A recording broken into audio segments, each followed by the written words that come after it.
Halo semuanya, selamat datang kembali. Kali ini kita akan membahas sebuah pengajaran yang sangat mendalam dari Derek Prince, yaitu tentang perbedaan antara menjadi orang yang dipanggil dan menjadi orang yang dipilih. Ini adalah sebuah konsep yang benar-benar bisa mengubah cara kita melihat perjalanan iman kita. Oke, mari kita mulai. Nah, Derek Prince sering sekali menggarisbawahi ayat ini dari Matius 22 ayat 14. Yesus sendiri yang berkata, sebab banyak yang dipanggil, tetapi sedikit yang dipilih. Menurut Prince, ini bukan sekedar kemungkinan loh, tapi ini adalah sebuah realitas rohani, sebuah fakta yang berlaku sekarang, sama persis seperti saat pertama kali diucapkan.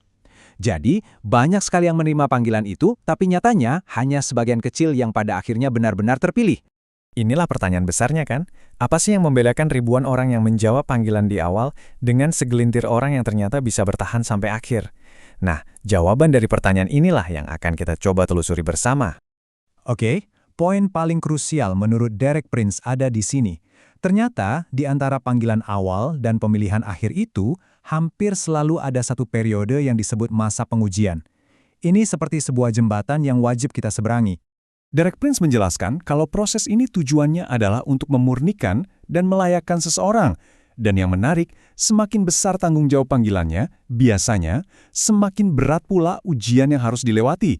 Hanya mereka yang terbukti lulus yang akan ditetapkan untuk mengemban pelayanan tersebut. Supaya lebih kebayang, yuk kita lihat salah satu ilustrasi paling jelas di Alkitab tentang hal ini, kisah tentang pasukan Gideon. Bayangin deh, waktu Gideon pertama kali meniup sangkakala, ada 32.000 orang yang menjawab panggilan untuk berperang. 32.000. Tapi, setelah melewati serangkaian ujian dari Tuhan, jumlahnya menyusut drastis menjadi hanya 300 orang. Itu bahkan nggak sampai 1% loh. Dan ini dengan luar biasa menunjukkan sebuah prinsip penting yang selalu ditekankan oleh Derek Prince. Tuhan itu nggak melihat jumlah, tapi kualitas, ketahanan, dan kedisiplinan. Satu orang yang sudah teruji itu jauh lebih berharga daripada 100 orang yang cuma ikut-ikutan. Oke, mari kita lihat lebih dalam lagi bagaimana ujian ini bekerja. Derek Prince mengidentifikasi ada dua cara utama di mana seseorang diuji dalam perjalanannya.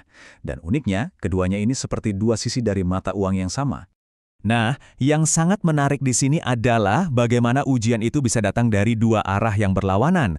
Sebagian orang gagal karena mereka nggak tahan menghadapi tekanan, entah itu perlawanan, penolakan, atau rasa gagal. Tapi di sisi lain, banyak juga yang justru gagal karena nggak bisa bertahan di tengah kemudahan. Mereka terseret oleh popularitas, kenyamanan, dan berbagai godaan duniawi yang akhirnya bikin mereka lupa sama tujuan panggilan mereka semula. Tapi tenang, Alkitab juga penuh dengan contoh-contoh luar biasa dari orang-orang yang berhasil melewati ujian-ujian ini.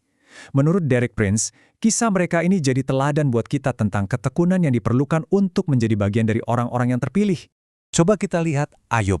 Di tengah penderitaan yang, nggak terbayangkan, dia tetap berpegang teguh pada imannya.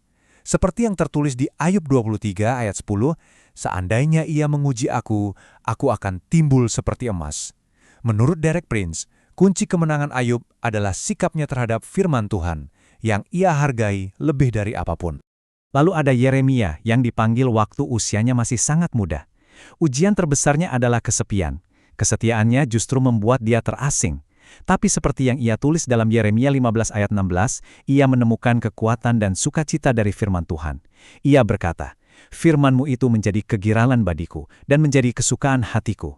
Nah, kalau Musa, ini kebalikannya. Dia menghadapi ujian kemudahan yang luar biasa. Sebagai calon pewaris tahta Fir'aun, dia bisa punya semua kekayaan dan kemewahan Mesir.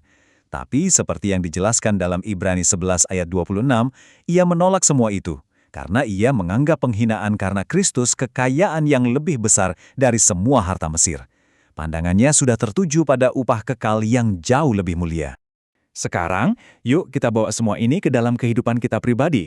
Derek Prince menguraikan ada 3 karakteristik sakral dari panggilan Tuhan yang perlu banget kita pahami, supaya kita bisa meresponsnya dengan benar. Pertama, panggilan ini disebut tinggi, seperti dalam Filipi 3 ayat 14, karena ini harus jadi prioritas utama kita mengalahkan hal lainnya.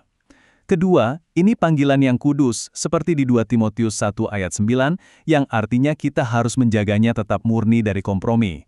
Dan yang ketiga, ini adalah panggilan surgawi seperti di Ibrani 3 ayat 1, karena sumbernya dari otoritas tertinggi dan menuntut ketaatan kita sepenuhnya. Jadi gimana dong respons kita seharusnya? Derek Prince menekankan bahwa ini bukanlah keputusan yang bisa ditunda untuk masa depan. Ini adalah pilihan yang mendesak untuk hari ini. Seperti yang sering ditekankan Derek Prince, Yosua itu nggak bilang, coba deh pikirin minggu depan. Dalam Yosua 24 ayat 15, dia menantang umatnya dengan sangat jelas. Pilihlah pada hari ini kepada siapa kamu akan beribadah. Ada urgensi di sini. Respons kita nggak bisa menunggu. Dan ini adalah poin yang sangat penting. Derek Prince mengajarkan kalau menunda-nunda respons itu bisa berarti kita kehilangan kesempatan sama sekali. Suara yang memanggil kita hari ini mungkin nggak akan memanggil lagi besok. Pada akhirnya, pertanyaan ini kembali kepada kita masing-masing secara pribadi. Setelah mendengar panggilan dan memahami bahwa ada ujian yang menyertainya, akankah kita bertahan sampai akhir? Akankah nama kita tercatat bukan hanya sebagai yang dipanggil, tetapi juga sebagai yang dipilih? Terima kasih sudah menyimak pembahasan kita kali ini yang didasarkan pada warisan pengajaran dari Derek Prince. Semoga ini bisa memberikan wawasan yang berharga bagi perjalanan kita semua.